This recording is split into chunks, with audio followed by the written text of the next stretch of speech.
Board परीक्षा में 90% से अधिक मार्क्स प्राप्त करने के लिए ये टिप्स अपनाएं।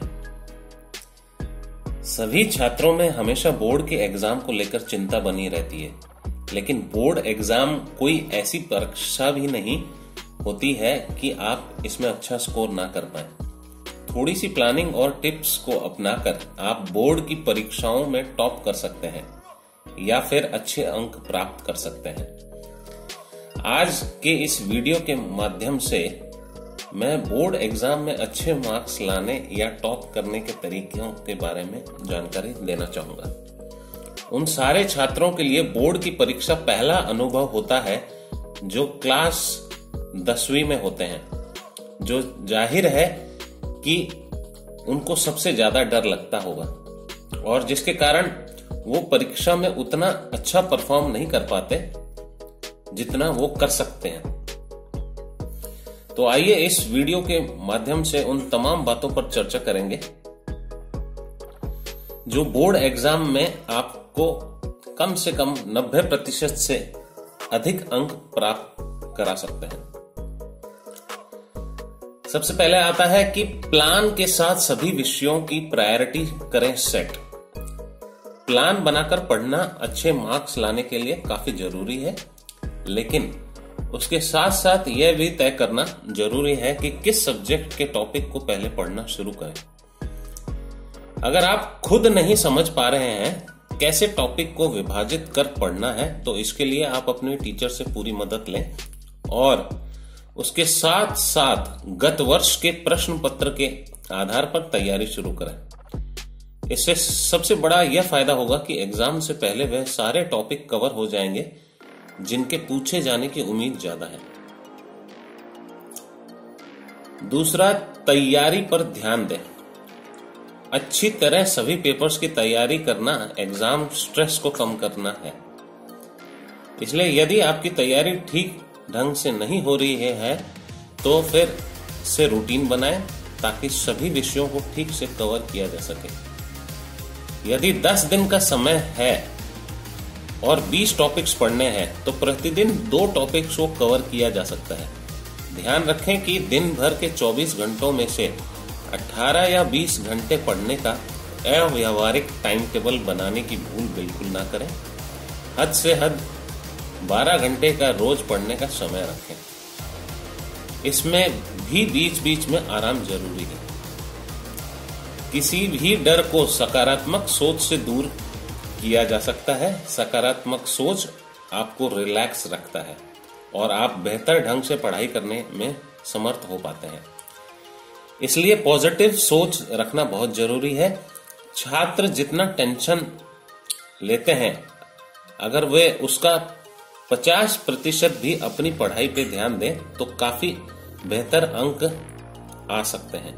सकारात्मक सोच रखें का सबसे बड़ा यह लाभ होता है कि आपको अपने ही अंदर बहुत सारी खूबियां दिखने लगती हैं, जो कि आपकी प्रसन्नता का कारण बनती हैं और आपको अपनी तैयारी पर फोकस कर देती है।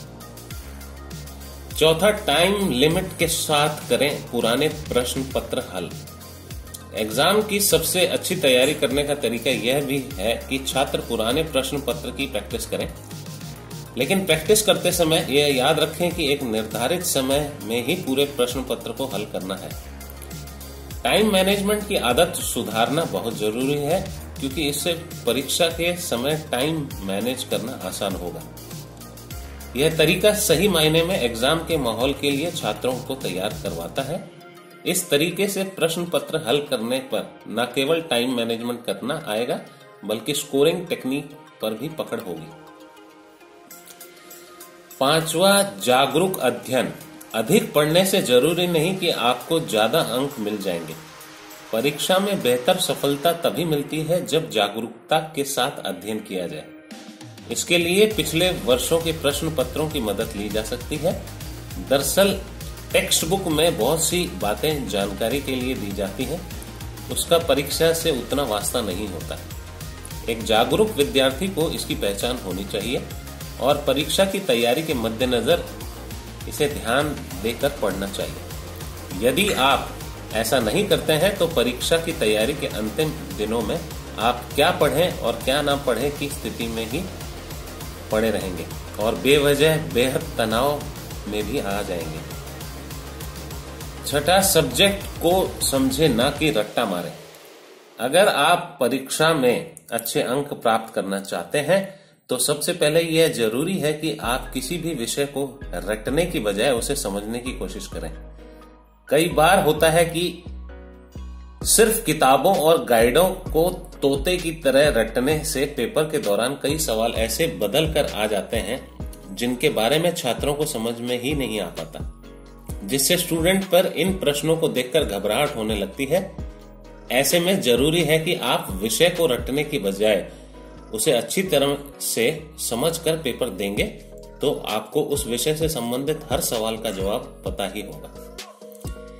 इससे आपका सिलेबस भी पूरा हो जाएगा और परीक्षा में सब्जेक्ट से रिलेटेड हर प्रश्न का उत्तर आपको पता होगा। इसलिए कभी भी किसी सब्जेक्ट को रटने के बजाय उसे समझने की कोशिश करें। सातवां, जंप ना करें।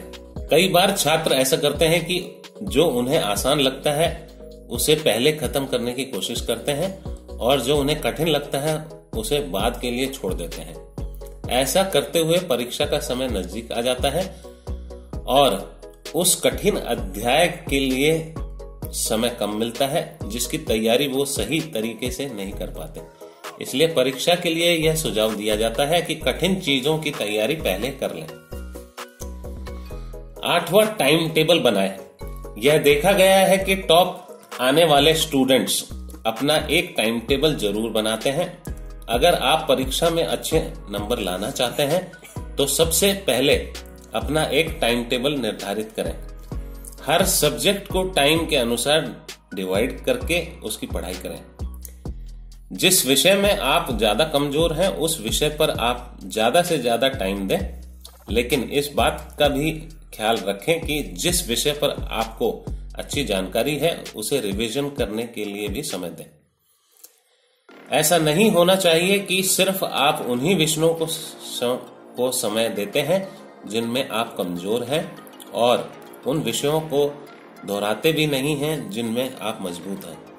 यानी कि जो विषय आपको आते हैं ठीक है उन्हें अच्छे से दोहराएं और कमजोर विषयों पर थोड़ा अधिक समय लगाएं। विद्यार्थियों की सबसे बड़ी समस्या यह होती है कि वह टाइम टेबल तो बना लेते हैं लेकिन जब उन्हें अपनाने की बारी आती है तो उसे कतराते हैं। अगर आप परीक्षा में अच्छे अंकों से पास होना चाहते हैं तो अपने बनाए गए टाइम टेबल को ना छोड़ें। जैसा आपने टाइम टेबल निर्धारित किया है उसे फॉलो करें, इससे आपको सफलता जरूर ही मिलती है। 9वां, नोट्स बनाएं। यह जांचा और परखा हुआ नियम है। नोट्स हमेशा आपकी मदद करेंगे। जब भी आप पढ़ें या रिवीजन करें तो ध्यान से उसके नोट्स बनाते चलें। अक्सर बच्चे पढ़ाई टालते हैं और बाद में पूरा सिलेबस देखकर दबाव में आ जाते हैं। उस समय आपके बनाए नोट्स बहुत सहायक रहते हैं पुराना पढ़ा दोहराने के लिए, और जो भी आप पढ़ रहे हैं उसे पढ़ने में या उसके नोट्स बनाने में लापरवाही ना बरतें। अधूरा काम बाद में करने से आपके रिजल्ट पर असर पड़ता है। प्रतिदिन लक्ष्य निर्धारित करें और उसी के हिसाब से तैयारी के साथ अपने नोट्स को दोहराते रहें। 10वां, अच्छा भोजन खाएं। जी हाँ, अच्छे नंबर के लिए आपको अच्छा खाना भी होगा। आपकी डाइट ऐसी होनी चाहिए जिसमें प्रोटीन की मात्रा अधिक से अधिक हो। खाने में हरी सब्जियां, ताजा फल, डेयरी उत्पाद तथा अंडे का सेवन करें। सूप, ग्रीन टी और फ्रेश जूस आपके डाइट चार्ट में हो। और हाँ, जंक फूड से दूरी बनाए रखें। बहुत ज्यादा वसा वाली चीजें ना खाएं, बहुत ज्यादा ना और ना ही आलस के शिकार होंगे। 11वां, लिख कर करें प्रैक्टिस। बहुत से छात्रों की आदत होती है कि वे बोलकर या मन में याद करते हुए पढ़ते हैं, पर परीक्षा की तैयारी के लिए केवल इतना ही काफी नहीं है। आपको लिखने की आदत भी होनी चाहिए और साथ ही आपकी लिखने की स्पीड भी अच्छी होनी चाहिए। कई बार बच्चे यह कहते हुए पाए जाते हैं कि उन्हें सब आता था लेकिन लिखने का समय नहीं मिला। यह दिक्कत आपके साथ न हो इसलिए लिखने की आदत डालें। इससे आपको 2 फायदे होंगे। आपकी लिखने की स्पीड तो अच्छी होगी ही, साथ ही आपकी लिखावट में भी सुधार होगा जो बेहतर मार्क्स के लिए आपकी मदद करेगा। 12वां, इलेक्ट्रॉनिक गैजेट्स से दूर रहें। आजकल हर घर में मोबाइल और कंप्यूटर होते ही हैं। कुछ दिनों के लिए इन चीजों को अपने से दूर रखें। खासकर बच्चों को गेमिंग आदि का कुछ ज्यादा ही शौक होता है, तो आप इस तरफ खुद को आकर्षित ना करें और मोबाइल तथा कंप्यूटर में बिताए जाने वाले वक्त में कटौती करें। अपना एक टाइम बना लें, जैसे कुछ देर सुबह और कुछ देर रात में, जिससे आप अपने आप को अपडेट रख सकें। आजकल हर तरह की स्टडी मटेरियल ऑनलाइन मिल जाती है, जिससे आपको काफी मदद मिल सकती है। 13वां, जल्दी उठने की आदत डालें। सुबह जल्दी उठना हर किसी के लिए अच्छा होता है। अगर आप विद्यार्थी हैं तो यह आपके लिए विशेष रूप से लाभदायक हो सकता है। परीक्षा के कुछ महीनों पहले से ही सुबह जल्दी उठने का प्रयास करें। सुबह अपने नियमित कार्यों को कर अपनी पढ़ाई शुरू करें। जल्द उठ जाने पर आपका बहुत सा समय बच जाता है और दिन में आपको अधिक समय अपनी पढ़ाई के लिए मिलता है। वैसे तो सभी जानते हैं कि सुबह पढ़ना कितना लाभदायक है, क्योंकि एक अच्छी नींद के बाद आप एकदम ताजा और ऊर्जा से भरे होते हैं। सुबह के समय शांति का भी माहौल रहता है, इसलिए कहते भी हैं कि जल्दी सोना जल्दी उठना आदमी को स्वस्थ, संपन्न और बुद्धिमान बनाता है। सुबह की हुई पढ़ाई आप लंबे समय तक याद रखते हैं। अंत में मैं सिर्फ यही कहना चाहूंगा कि इस वीडियो के माध्यम से बताए गए टिप्स को अगर आप अपने बोर्ड एग्जाम की तैयारी में आज से ही पालन करना शुरू कर देते हैं तो बोर्ड एग्जाम में 90% से अधिक मार्क्स आसानी से प्राप्त कर सकते हैं। जरूरत है तो बस एग्जाम की तैयारी नियमित रूप से करने की और साथ ही साथ अपनी तरफ से बोर्ड एग्जाम की तैयारी में कोई कसर न छोड़ें। आलस्य में चीजों को आगे के लिए मत टालें, इससे सिर्फ नुकसान ही होगा। जो भी पढ़ें उसे अच्छी तरह से पढ़ें ताकि उसे बार बार पढ़ने की आवश्यकता ना पड़े और बाकी सिलेबस का नुकसान ना हो। स्वस्थ आहार और व्यायाम को अपनी दिनचर्या में शामिल करें। टाइम मैनेजमेंट पर खास ध्यान रखें। उम्मीद है बताई गई जानकारी वीडियो के माध्यम से आपको पसंद आई होगी। धन्यवाद।